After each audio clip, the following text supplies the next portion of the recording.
Welcome in and thanks for joining us for the latest edition of the WHHI Daily News, where we strive to bring you more Lowcountry news more often.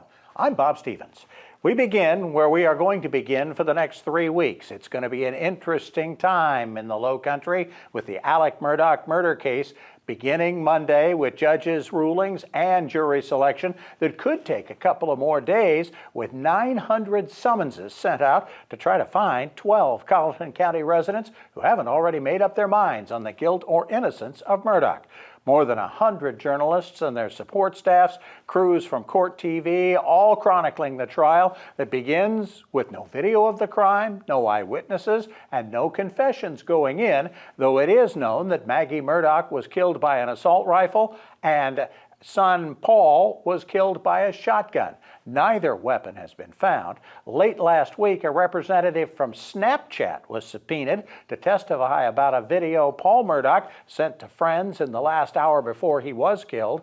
A representative of Google has also received a subpoena to testify.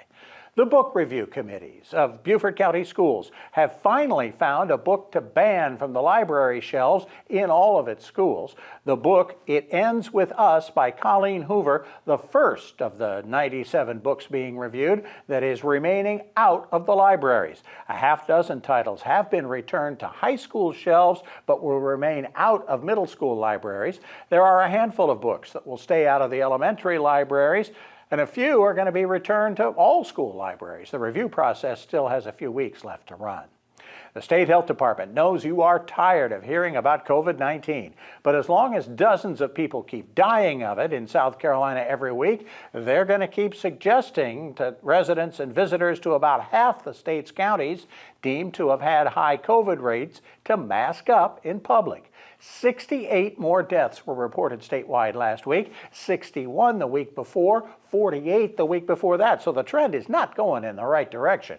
Beaufort and Jasper counties are among the half of the counties with rates in the high, not in the high range, they're in the medium range. 85% of deaths statewide are still senior citizens.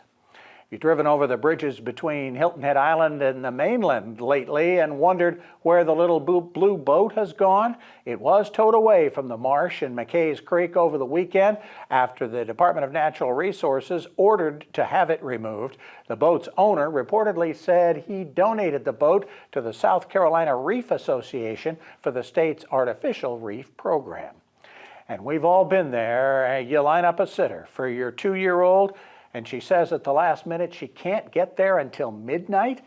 Well, what do? Police say 22-year-old Rachel Greaves left her toddler at her home in Newberry Park and went out anyway. The 2-year-old got out of the house and was seen wandering alone outside.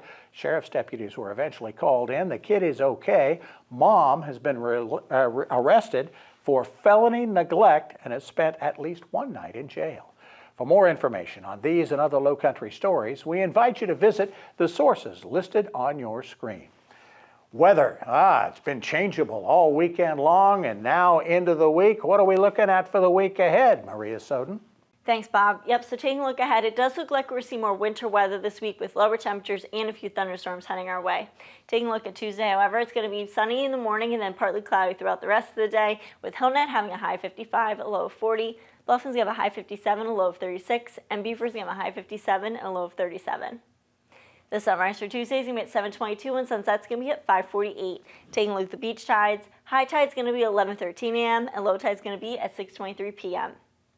Taking a look into the rest of the week, Wednesday we are going to see a couple of powerful thunderstorms throughout the day, and then the showers are going to continue into the evening, with highs getting in the upper 60s and lows are going to be in the 50s and 40s.